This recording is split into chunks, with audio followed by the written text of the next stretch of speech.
Trump is an historic president, historically unpopular. He's going to get crushed, shellacked in the midterms. He is. He's toast. And he knows it. Why else did he call Greg Abbott, saying he's, quote unquote, entitled to 5 seats in a mid-decade redistricting?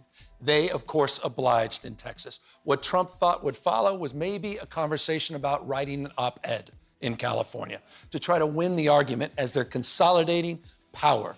Instead, we decided to redraw the lines and over a 90-day period raised $120 million, and we kicked his ass in November and redrew the lines.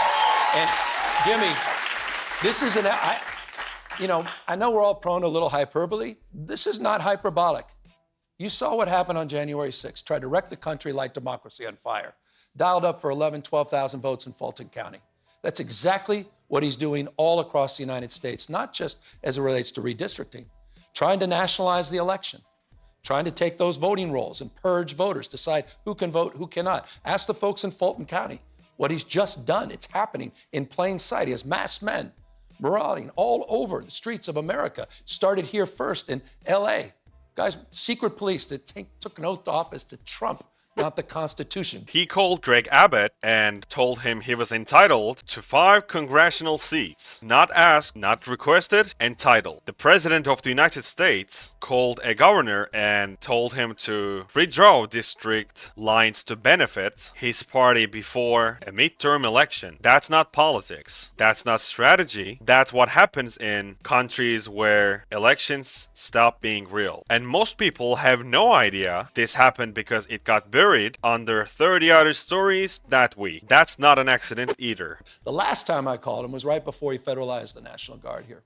4,000 of our National Guard were federalized. He sent 700, I'll remind people, he sent 700 active duty Marines, not overseas, but the second largest city in the United States of America. That happened last June. People should not forget that. But I had a conversation with him the night before where he alleged that he read me the riot act. Here's how it went. It was about 10:30 my time, 1:30 his time. And he goes, hey, Gavin, what do you think of Newscum? What do you think of Newscum? It's his nickname for me. I said, what are you talking? He goes, it's pretty original, right? I said, actually, it's not. There was like an 8th grade bully that did that when I was a kid. And then he goes, well, MAGA's pretty good. I'm like, are we serious? I literally said, are we having a MAGA? He goes, well, how many hats do you think I sold last month? I said, I don't know. He said like 211. I said, that's impressive, sir. And it was literally conversation like that. These are the conversations with Trump.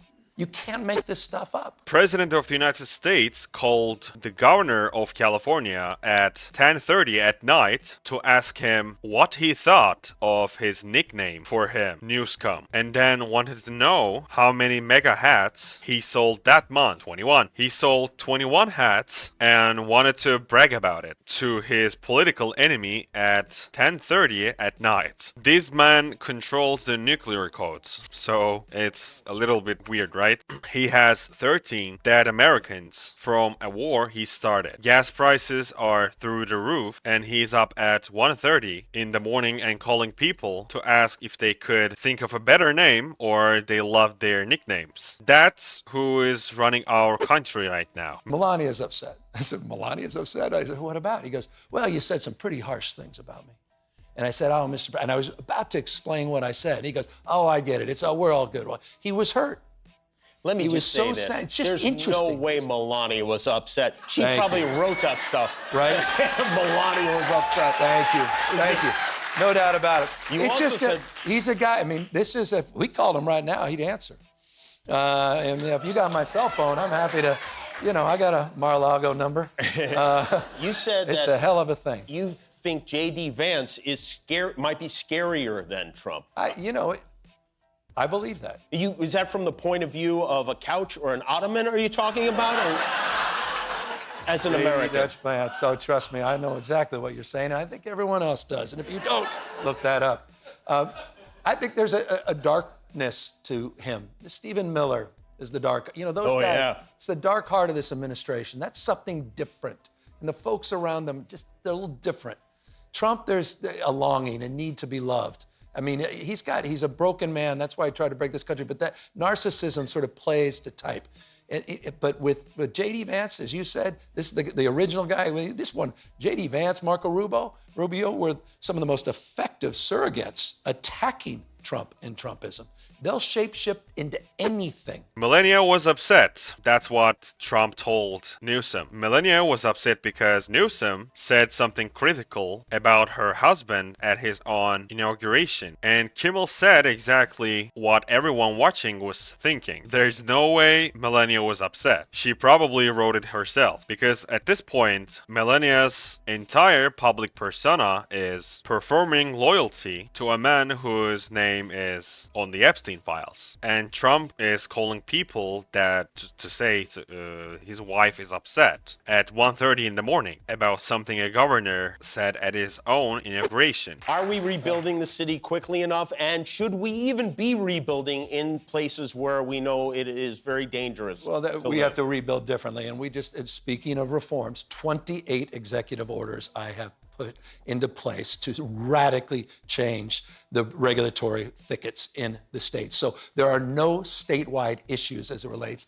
to getting these projects done. You have literally, as of today, 1,258 housing construction projects that are done. A few dozen are already done a year after this fire.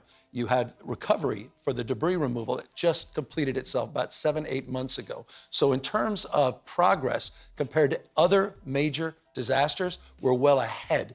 That said, there are thousands of people that are still frustrated and they want us to move faster and much more efficiently. And that's why every day we're pounding the pavement to deliver on that promise. 3,800 permits have been approved.